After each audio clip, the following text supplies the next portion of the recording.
Perempuan tak perlu melihat lelaki banyak syarat, sebab bila mencari orang sempurna, kata pepatah Arab, man talaba akhan bila aibin baqiya bila akhir. Kalau nak mencari lelaki sempurna, seumur hidup tak akan berlaki. Mudah-mudahan selepas tazkirah malam ni, esok standar agak turun sikit. Jangan lupa subscribe, like and share. Kita teruskan. Umur saya 19 tahun, tapi jatuh hati dengan seorang, tak pernah bercakap. Oh, dia 19 tahun jatuh hati, tapi dia tak ada cakap, senyum-senyum je. Tersenyum sekali saja, Ustaz. Solehah orangnya. Salahkah saya mendoakan kebaikan untuk dia? Berdoa untuk dapat dengannya satu hari nanti?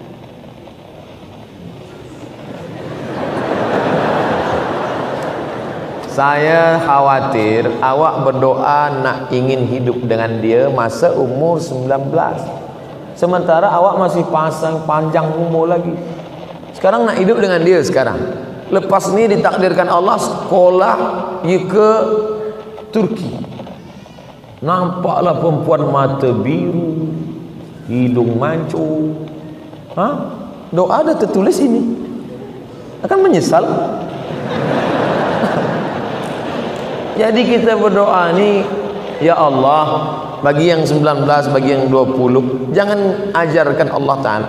Cukup saja berdoa, ya Allah, bagilah aku yang terbaik untuk agamaku dunia dan akhirat. Itu. Sebab takut nanti menyesal. Dapat yang sekarang ni nampak cantik sekarang, tapi hati berbolak-balik. Sekarang nampak hitam manis, nanti hilang manisnya tinggal hitam. Oleh sebab itu maka yang nak berdoa, doa saja, ya Allah, bagi aku jodoh yang boleh menolong aku untuk kebaikan duniaku dan akhiratku. Itu saja. Kalau memang jodoh, nanti akan dapat dia. Tapi kalau menurut Allah yang lebih baik daripada dia, kenapa kita tolak? Kadang kita ni menyangka kita lebih faham daripada Allah Ta'ala. Az-zaw al-mar'atu salihatu allati tu'inu ala imanihi. Begitu bunyi hadisnya. Al-mar'atu salihatu, perempuan yang salihah, allati tu'inu ala imanihi, yang menolong iman lelaki. Itu yang diharapkan. Yang boleh tolong iman kita. Kalau tak boleh tolong iman kita, dia tak tolong. Bagaimana menenangkan hati kedua ibu bapa jika mereka dalam keadaan marah? Dengan ibu bapa ni, pertama, diam. Yang kedua, diam. Yang ketiga, diam. Jangan lawan. Mak saya umur 70 tahun, umur saya 42 tahun. Apa pun kata dia, saya diam. Bulan Mac lepas dia meninggal dunia, saya tak menyesal, sebab saya tak pernah melawan. Diam. Ibu ayah kita tak pernah memandang kita besar. Dia selalu melihat kita adalah budak kecil yang baru pandai merangkak dan berjalan. Oleh sebab itu kita salah bila kita merasa kita besar. Almarhumah mak saya tak pernah tengok saya seorang Ustaz Abdul Somad. Dia tengok saya budak kecil yang baru pandai berjalan. Maka bila dia marah, saya diam. Saya tak pernah pula balik, saya bagi mak sini, ya ayyuhal emak. Saya tak pernah bagi dia tazkir. Saya tetap menganggap diri saya adalah budak kecil, karena kita di mata mereka tak pernah besar. Kita adalah budak-budak. Oleh sebab itu maka kita diam. Bila dia berhenti, baru kita bercakap. Ingatlah, tak banyak yang saya bagi menghadapi orang tua. Satu kata saja, diam. Apa hukum seorang suami meninggalkan istri selama 2 tahun tidak memberikan nafkah? Saya tidak tahu bagaimana di ahwal syakhsiyah hukum keluarga di Brunei Darussalam. Tapi kalau di tempat saya, lelaki selepas akad nikah dia baca sirat ta'liq. Bila saya meninggalkan selama 6 bulan, tidak membagi nafkah zahir dan batin, lalu perempuan pergi ke mahkamah syariah, syariah, maka hakim boleh menjatuhkan talak satu kepadanya. Itu dibuat untuk mengikat lelaki supaya kaki dia terikat, supaya dia tidak boleh lama. Sebab kewajiban lelaki ada 5: nafkah, makan, pakaian, tempat tinggal, pendidikan, perhatian. 3 zahir, 2 batin. Bila tidak, maka dia ada hakim. Perempuan ada 6 wali: ayah, datuk, abang, adik, abang ayah, adik ayah. Maka perempuan mengadu kepada wali, wali yang akan bagi keputusan. Hukum mahar dibagikan ke orang lain. Mahar yang diberikan seorang lelaki kepada perempuan: aku terima, aku nikahkan engkau dengan anakku dengan mahar sebentuk cincin emas tunai. Maka selepas diberikan mahar itu, maka menjadi milik perempuan. Perempuan itu boleh menjualnya, perempuan itu boleh mewakafkannya, perempuan itu boleh menyimpannya, perempuan itu boleh menghibahkannya, karena itu milik dia, milik perempuan. Perempuan yang menikah dengan lelaki, maka harta perempuan punya perempuan. Apa beza harta lelaki dengan harta perempuan? Harta lelaki, harta perempuan. Dalam harta lelaki ada milik perempuan, nafkah. Tapi dalam harta perempuan tak ada milik lelaki. Makanya perempuan boleh bagi zakat pada lelaki. Hai suamiku, aku tengok engkau susah sikit, aku bagi engkau zakat. Tak boleh. Sebab perempuan tak wajib memberi nafkah. Tapi lelaki tak boleh bagi zakat sekaligus nafkah. Hai perempuan, istriku, ini aku bagi engkau nafkah terus zakat nafkah, tak boleh. Sebab wajib, kewajiban dia. Maka oleh sebab itu, maka ini mas kawin punya dia. Dia boleh jual, dia boleh, tapi biasanya dia tak jual sebab ada sejarah, ada cerita di balik cincin itu. Tuan guru yang dimuliakan Allah, apakah boleh solat jenazah dilakukan bermakmum jemaah perempuan? Apa hukumnya? Tu solat jenazah Masjid Nabawi, Masjid Haram. Salatu 'alal mayyiti yarhamkumullah. Salat mayat jenazah. Ada tak dengar? Salat jenazah lelaki saja. Tak ada. Perempuan-perempuan semua ikut salat jenazah. Yang tak boleh itu mengiring jenazah. Perempuan tak boleh mengiring jenazah. Hukumnya tak sampai juga, haram, makruh. Pesan Sayyidina Abu Bakar Siddiq, bila aku meninggal nanti, jangan diiringi jenazahku oleh perempuan. Itu pesan, itu sunnah Nabi Muhammad SAW. Kenapa begitu? Sebab kalau lelaki ini cepat lupa. Lelaki ngiring jenazah, dia hantar sampai liang lahat, lepas tu balik dia lupa. Perempuan susah lupa. Bila dia tengok itu susah dia lupa. Perempuan susah nak lupa, sampai mati dia tak lupa. Makanya banyak perempuan selepas suami dia meninggal, dia jaga anak sendiri, dia tak nikah lagi. Dia susah lupa. Beza dengan lelaki, ada pun bini dia lupa. Dan sebab itu maka jaga. Perempuan susah nak lupa. Maka perempuan ini bila dia dah nampak, dia ikut solat jenazah saja. Man syahidal janazata hatta tusalla alaiha. Siapa yang ikut solat jenazah lahu qirat, dapat 1 qirat. Wa man syahidal janazata hatta tudfana. Siapa yang ikut solat jenazah hingga dikebumikan lahu qiratan, dapat 2 qirat. Wa mal qiratan ya Rasulullah. Apa 2 qirat itu ya Rasulullah? Mithlul jabalainil azimaini, seperti 2 bukit Uhud yang besar. Ini hanya bagi lelaki, perempuan. Makanya perempuan tak ada masuk ke baqi. Yang masuk ke baqi lelaki saja. Perempuan dari luar pagar. Ada di luar tu pun dia menangis-nangis. Laisa minna man darabal khudud wa saqqal juyub. Siapa yang memukul-mukul pipi, menarik-narik rambut, menguyak-nguyak baju, bukan umat Muhammad SAW. Mungkin di negeri kita Melayu saya belum pernah tengok, tapi di Mesir, saya tengok berapa kali ada perempuan lah, anak dia meninggal, laki dia meninggal, pukul-pukul, ya Allah weh, cari rambut. Sebab mereka tak kuat nak menahan. Itu maka mereka tak ikut ke pemakaman. Saya pernah ikut sekali ke pemakaman, ada perempuan, isteri dia ikut, dia nak masuk dalam. Abang, aku nak masuk. Yang lain tak. Sebenarnya kalaupun kita diam pun dia tak juga nak masuk. Tapi yang lain tak, jangan puan. Tapi saya diam aja. Dia kata, ya, masuklah kalau nak. Takkan masuk. Mana ada nak masuk? Cuba nanti kalau ada perempuan, semua jangan tahan, diam aja, suruh dia masuk. Tak ada. Sebab banyak orang nak cari perfect, sempurna. Mana ada? Perempuan pun, lelaki pun macam tu juga.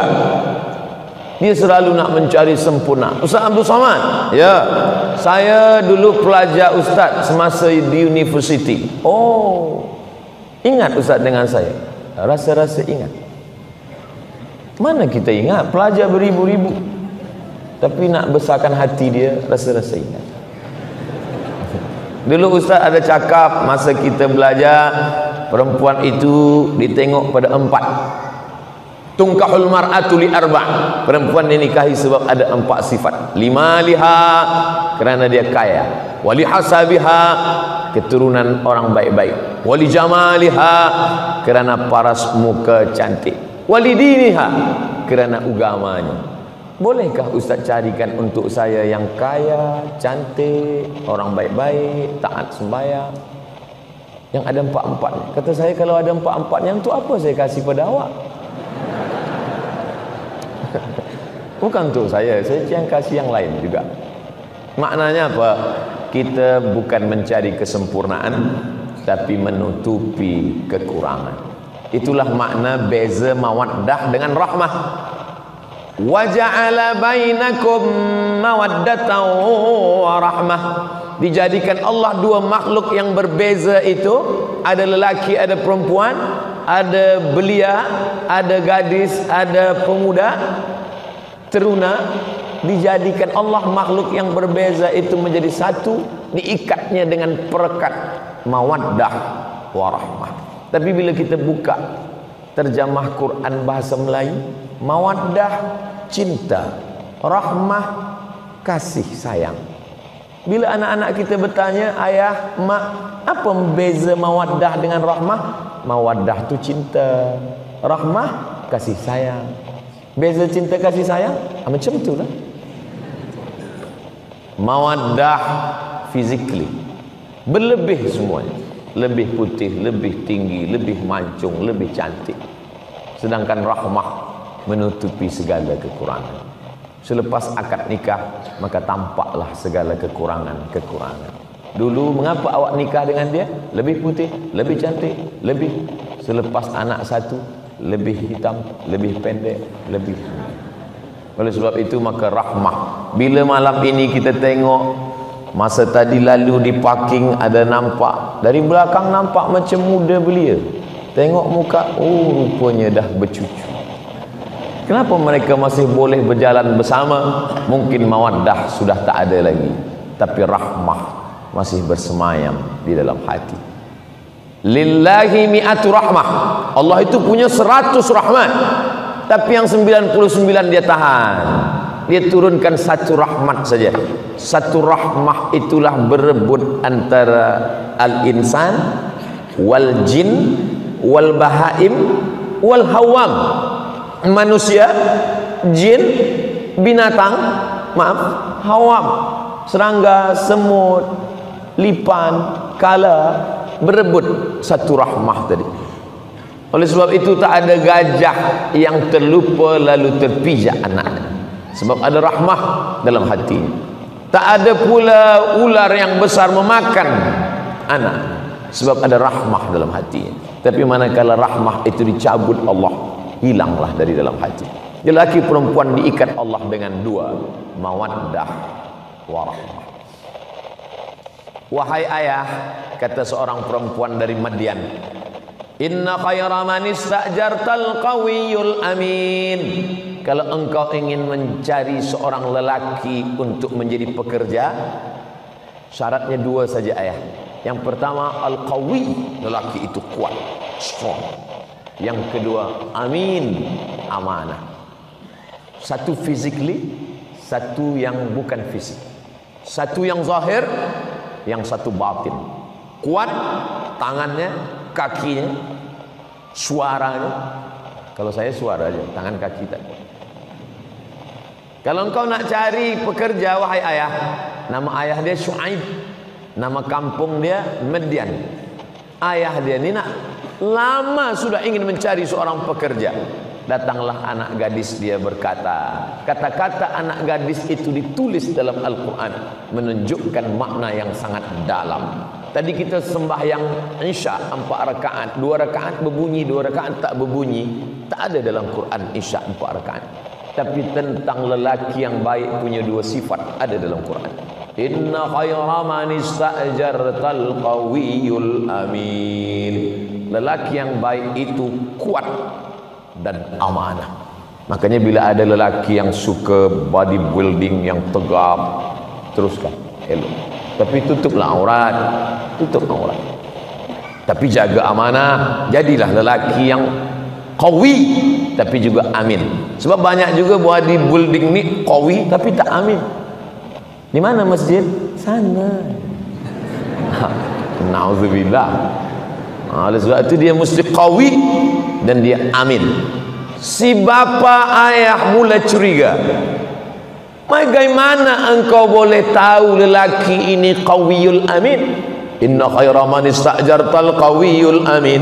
Bila engkau nak mencari seorang pekerja, mestilah dia punya 2 sifat. Satu qawi, satu amin. Fisiknya kuat dan dia amanah. Physically zahir, hatinya amanah. Mana lelaki itu, hai anakku? Ni dia. Lelaki itu ada di rumah ini sekarang, Musa alaihissalam. Maka Syuaib mulai rasa curiga pada anak gadis dia. Engkau dah lama ke berkawan dengan dia? Dari mana engkau tahu? Kata anak Syuaib, aku baru berjumpa dia tadi masa mengambil air di perigi. Masa tu orang ramai panjang beratur. Rupanya orang beratur ni dari dulu dah beratur. Lalu perempuan kerana lemah dia di ujung. Kami lama nak ambil air ini, tak boleh dapat. Tapi tiba-tiba saja seorang lelaki meminta kami untuk maju ke depan ambil air. Siapa dia? Musa. Mengapa dia boleh? Sebab 30 orang dari suku Madian sudah menyorong batu besar yang menutup pintu perigi. Mereka tak lalu sebab berat. Tapi manakala Musa seorang sahaja, maka terbuka pintu perigi. Penduduk kampung berkata, wahai pemuda Musa, ambillah air. Tapi Musa tak mau. Musa memanggil perempuan yang ada berudul jujur. Apa kata Musa? Ladies first. Dia memperhatikan perempuan. Maka perempuan tadi pun mengambil air.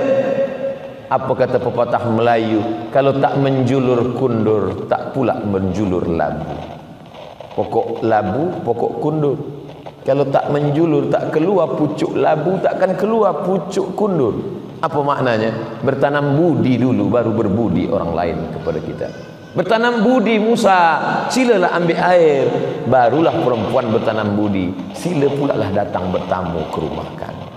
Macam mana perempuan tak terbuka hati dia kalau kita dah membuka pintu hati kebaikan? Jadi kalau lelaki nak terbuka hati perempuan, sentuhlah dia tepat di hatinya, dia akan jadi milikmu untuk selamanya. Musa tak ada cakap macam tu, saya je.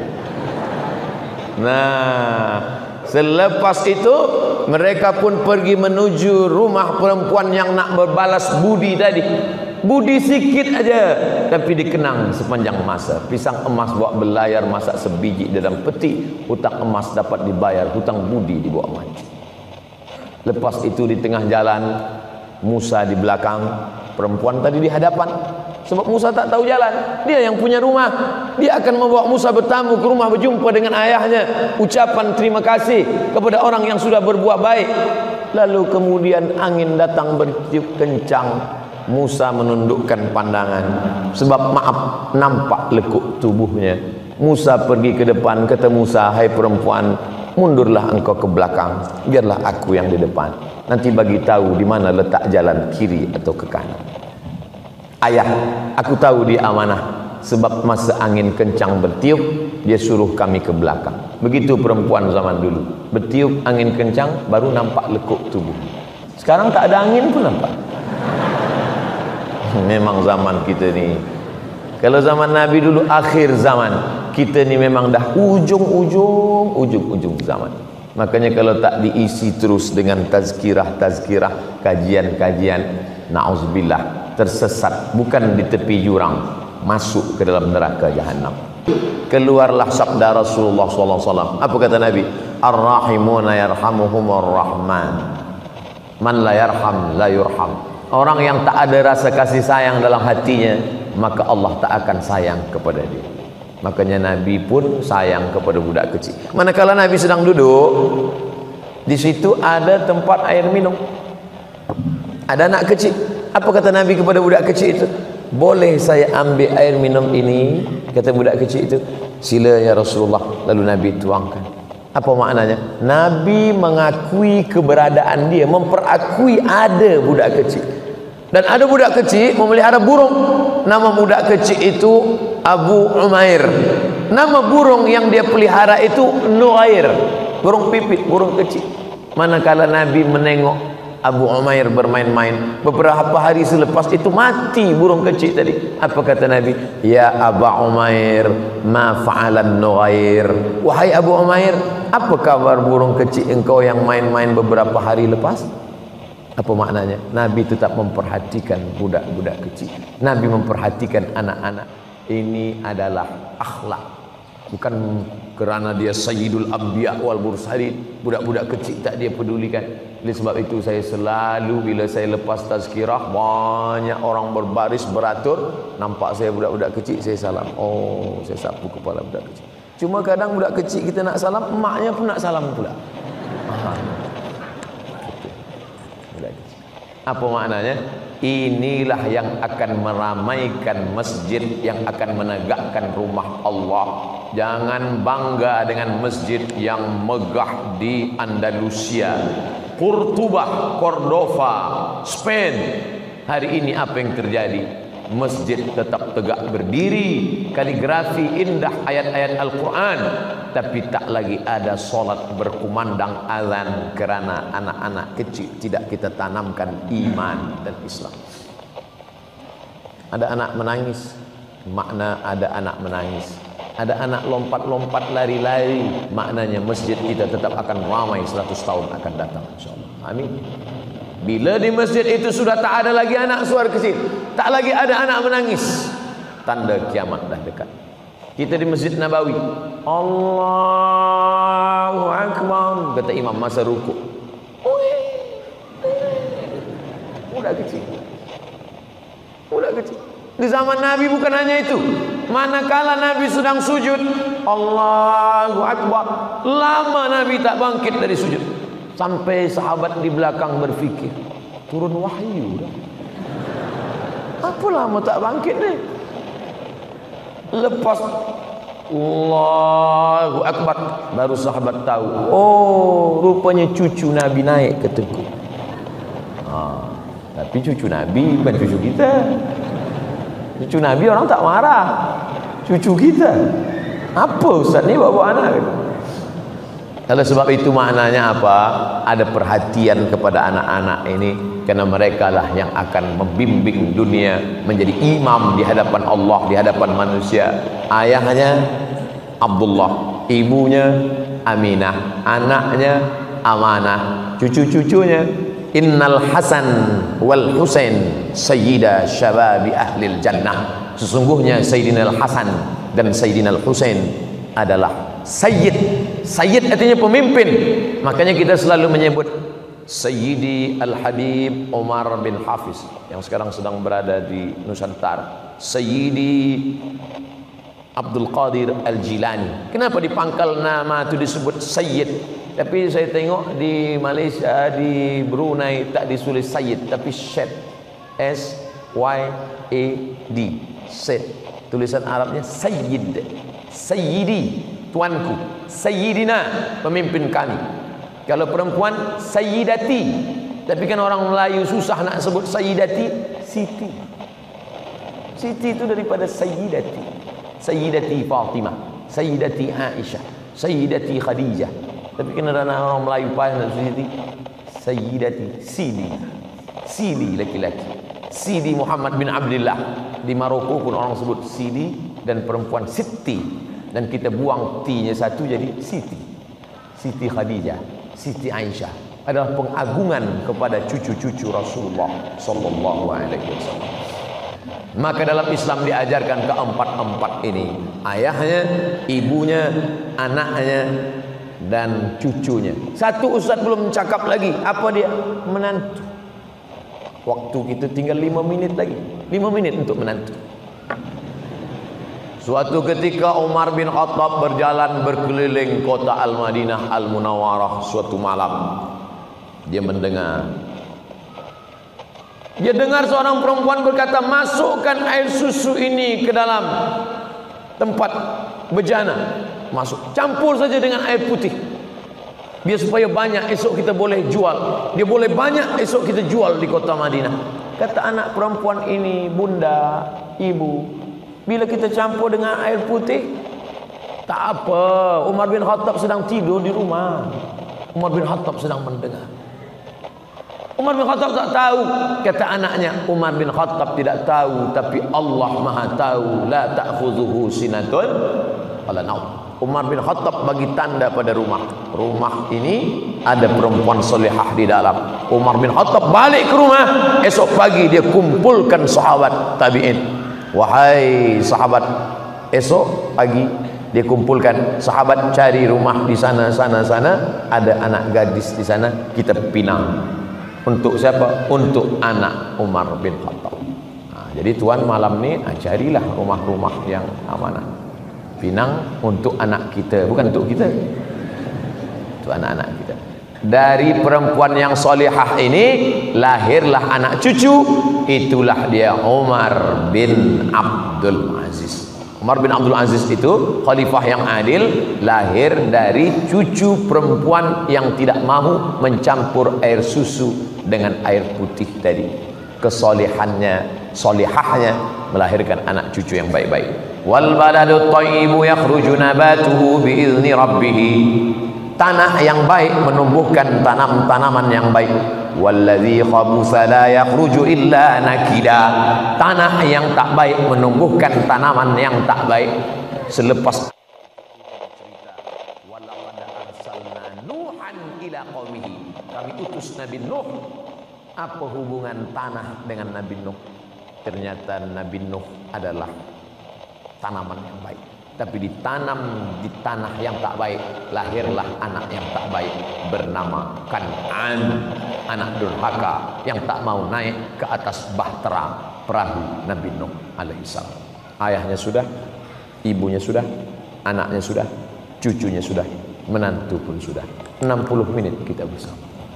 Nanti bila balik ada orang bertanya, siapa bagi tazkirah tadi? Ustaz Abdul Somad. Apa isi tazkirah dia? Ayah, emak, anak, menantu, cucu. Itu saja. Iya. Kalau cerita itu elok tak usah datang. Ada hikmah-hikmah dari cerita. Abdul Somad tak pandai nak menyajak, menyuruh orang. Marilah. Saya tak pernah nak suruh-suruh orang, tak. Saya hanya bercerita saja. Karena memang Allah suruh kita bercerita. Faqsusil qasasa. Ceritakan kisah-kisah itu wahai Muhammad. La'allahum yatafakkarun. Mudah-mudahan mendengar cerita itu hamba Allah menjadi berfikir. Mudah-mudahan yang mendengar berfikir dan yang menyampaikan lebih berfikir lagi, insyaallah. Amin ya rabbal alamin. Saya akan jawab soalan-soalan.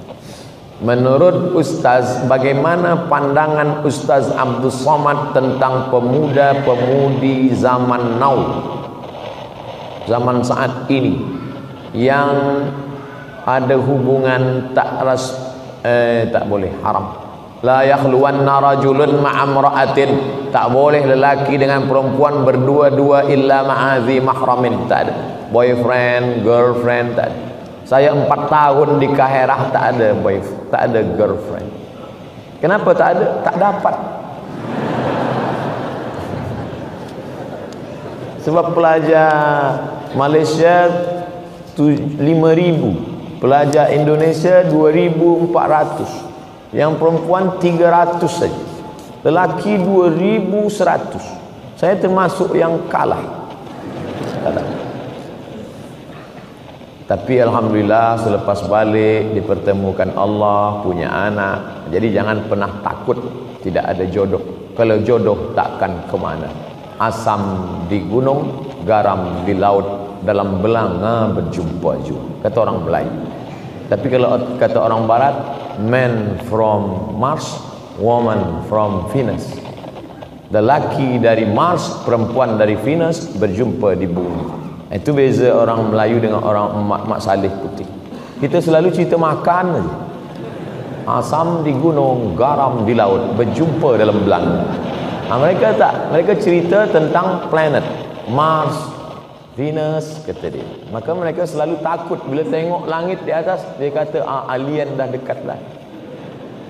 Tapi kita nak bercerita bahawa sesuatu yang mustahil, kata Allah, innama amruhu iza arada syai'an ayaqula lahu kun fayakun. Maka jangan ada girlfriend, jangan ada boyfriend. Tak ada guna tazkirah kalau tak merubah sikap. Maka yang ada girlfriend, malam ini buka handphone, cari nama dia, delete langsung. Tak ada guna. Apa guna yang ke tazkirah? Buka handphone, nanti bila dia call, tulis balik. Allahumma inna na'udzubika min ilmin la yanfa'. 4. Ya Allah, jauhkan kami dari ilmu yang tak bermanfaat. Wa min qalbin la yakhsha', hati yang tak takut. Wa min nafsin la tasba', nafsu tak pernah kenyang. Wa min du'ain la yusma', doa tak dikabulkan. Pokok pangkal pertama, ilmu tak bermanfaat sebab tak diamalkan. Maka bila ustaz dah kata buang girlfriend, buang boyfriend, buang, bagi tahu dia, oh my girlfriend, malam ni aku buang engkau, esok pagi aku nak datang, ku pinang kau dengan bismillah. Dia pun balas, so sweet. Soalan saya, bagaimana nak nikah dengan janda yang sudah berhijrah, sedangkan keluarga saya tidak bersetuju dan tak ada restu dari ibu bapa. Janda belum ada anak, janda umur 25 tahun. Saya nak beristrikan dia tapi dihalang oleh keluarga, dan saya disuruh nikah dengan kawan lama saya. Datanglah seorang sahabat Nabi menikah. Kata Nabi, awak dah menikah? Ya Rasulullah. Dengan gadis apa dengan janda? Saya nikah dengan janda. Hala bikran, kenapa tak nikah dengan gadis? Nabi pun kesal dia nikah dengan janda. Kenapa awak tak nikah dengan gadis? Tula'ibuha wa tula'ibuka, engkau boleh bercengkrama, kenapa nikah dengan janda? Kata dia, ya Rasulullah, mak saya dah mati, meninggal, adik-adik saya banyak. Kalau saya nikah dengan gadis belia, nanti dia berkelahi dengan adik-adik saya. Tapi bila saya nikah dengan janda, nanti adik-adik saya boleh dia jaga. Jadi bila ada sebab, boleh nikah dengan janda. Untuk yang pertama ni, first time, okey lah. Nanti kedua, baru cari gadis.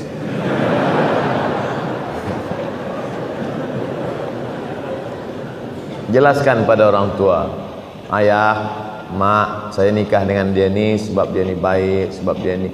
Tapi kita tak boleh bagi tazkirah pada orang tua kita. Cakap kita mereka tak dengar. Cari orang lain yang boleh memahamkan dia. Ustaz kita, sahabat kita, orang-orang tua yang cakapnya dengarkan. Ustaz bagi nasihat agar para isteri boleh memberikan kebenaran untuk para suami supaya mereka boleh berpoligami.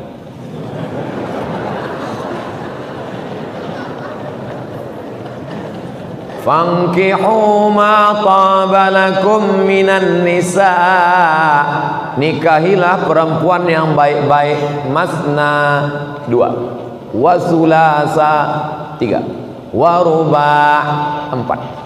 Tak ada Allah suruh 1. Masna 2, sulasa 3, wa ruba' 4. Tapi ayat itu belum titik, belum wakaf, baca ujung. Fa in khiftum alla ta'dilu, kalau kamu takut tak adil, fawahidah, 1 saja. Jadi lelaki-lelaki yang banyak itu takut dia tak adil. Awak kenapa 1? Saya takut tak adil. Sebenarnya dia bukan takut tak adil, takut pada bini. Jadi Islam ini menghormati manusia sesuai fitrahnya.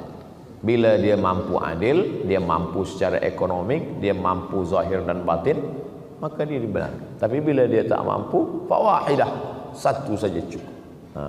Oleh sebab itu, maka saya tak berani juga nak bagi motivasi. Nanti perempuan ni mengamuk pada saya. Saya hanya bagi sebutkan ayat-ayat, dalil-dalil hadis. Nanti tuan balik ke rumah bagi tahu dengan puan, engkau maukah aku tunjukkan amal yang menghantarkan ke surga? Apa tu? Izinkan aku menikah lagi. Tak masuk pun tak apa. Kalau tak percaya, cubalah. Berat. Ini jihad yang luar biasa. Oleh sebab itu maka memang ada perempuan-perempuan yang tahan hati dia, tapi tak banyak. Kalau dapat, maka masya Allah, tabarakallah.